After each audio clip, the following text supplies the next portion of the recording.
২০১৮ সালে বাতিল হওয়া কোটা আবারও আদালতের মাধ্যমে ফিরে আসলে আবারও রাস্তায় নেমে আসে শিক্ষার্থীরা। টানা ৩ দিন ধরে কঠোর আন্দোলন, দাবি আদায়ে অবরোধেও নামেন শিক্ষার্থীরা। আন্দোলনের নতুন নামকরণ হয় বাংলা ব্লকেট নামে। সেই হিসেবে দেশের সকল শিক্ষার্থীদের আন্দোলন এবং অবরোধ চলতে থাকে একই সাথে। বলা চলে ২০১৮ সালের কোটা সংস্কার আন্দোলন বা নিরাপদ সড়ক আন্দোলনের পর শিক্ষার্থীদের এত বড় আন্দোলন আর দেখা যায়নি। বাংলা ব্লকেডের তৃতীয় দিনের শুরুতেই ছাত্রলীগ এবং পুলিশের আন্দোলন থামানোর বার্তা আসতে থাকে। তারপরও দুপুর থেকে বৃষ্টি উপেক্ষা করে ঢাকা বিশ্ববিদ্যালয় সহ বিভিন্ন ক্যাম্পাসে জড়ো হতে থাকে আন্দোলনকারী শিক্ষার্থীরা। এই আন্দোলনের প্রধান সূতিকাগার রাজধানীর শাহবাগ এলাকায় আন্দোলনকারীদের জড়ো হওয়া রুখতে বা আন্দোলনকে সর্বাত্মকভাবে প্রতিহত করতে মোতায়েন ছিল বিপুল সংখ্যক পুলিশ। সেই সঙ্গে শিক্ষার্থীরা যাতে শাহবাগ অতিক্রম করতে না পারে সেজন্য দেয়া হয়েছিল লোহার তারকাটা ব্যারিকেডও। দিনভর এমন আয়োজনের পর অবশেষে বিকেল ৫টার দিকে ঢাকা বিশ্ববিদ্যালয় থেকে কয়েক হাজার শিক্ষার্থীর বিক্ষোভ মিছিল সেই ব্যারিকেড অতিক্রম করতে লেগেছিল মাত্র কয়েক সেকেন্ড। এ সময় স্পষ্টতই পুলিশকে পিছু হটতে দেখা গেছে।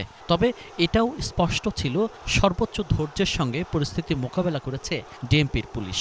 কোনো ধরনের সংঘাতে না গিয়ে পিছু হটে পরিস্থিতি নিজেদের অনুকূলেই রেখেছিল তারা। তবে কুমিল্লাতে ধৈর্য ধরে রাখতে পারেনি পুলিশ। সেখানে বিকেল ৩টার দিকে বিক্ষোভ মিছিল নিয়ে আনসার ক্যাম্প অতিক্রম করার সময় কুমিল্লা বিশ্ববিদ্যালয়ের শিক্ষার্থীদের ওপর লাঠিচার্জ এবং টিয়ার সেল ছুড়েছে পুলিশ। এতে অন্তত ৩ জন সংবাদকর্মী সহ আহত হয়েছে ১০ শিক্ষার্থী।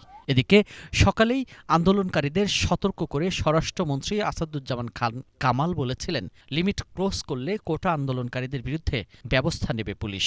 তিনি বলেন, আন্দোলনকারীরা যদি জানমালের ক্ষতি করে, অগ্নিসংযোগ ও জনদুর্ভোগ সৃষ্টি করে তাহলে তো পুলিশ আর বসে থাকবে না। স্বরাষ্ট্র মন্ত্রণালয়ের নিজ অফিসে সাংবাদিকদের প্রশ্নের জবাবে তিনি এসব কথা বলেন। প্রিয় সাংবাদিক বন্ধুরা, অন্যদিকে ডিএমপির অতিরিক্ত কমিশনার এক সংবাদ ব্রিফিংয়ে কড়া হুঁশিয়ারি করে বলছিলেন, আদালতের দেয়া ৪ সপ্তাহের মধ্যে কেউ যদি আন্দোলন করে তবে জনদুর্ভোগ বিবেচনায় তাদের বিরুদ্ধে কঠোর ব্যবস্থা নেওয়া হবে।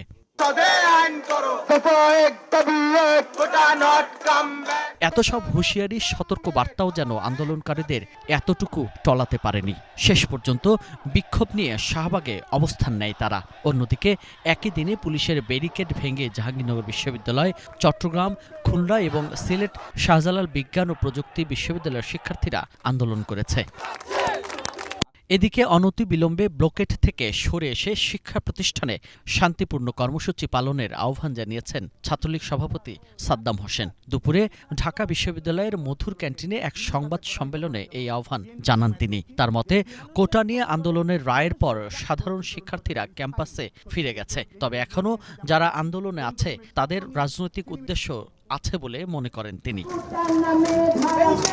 মূলত গতকাল বুধবার শিক্ষার্থীদের সর্বাত্মক অবরোধে সারা দেশে কার্যত অচল হয়ে পড়ে সড়ক, মহাসড়ক ও রেলপথ।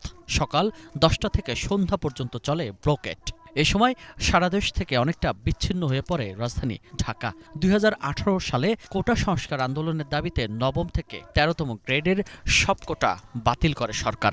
কিন্তু সেটি হাইকোর্টে পুনর্বহালের আদেশের পর আন্দোলন শুরু করে শিক্ষার্থীদের বৈষম্য বিরোধী ছাত্র সংগঠন। তবে এবার সব গ্রেডে কোটা সংস্কারের দাবি করছেন আন্দোলনকারীরা। সুজন মাহমুদ, বাংলা ভিশন, ঢাকা।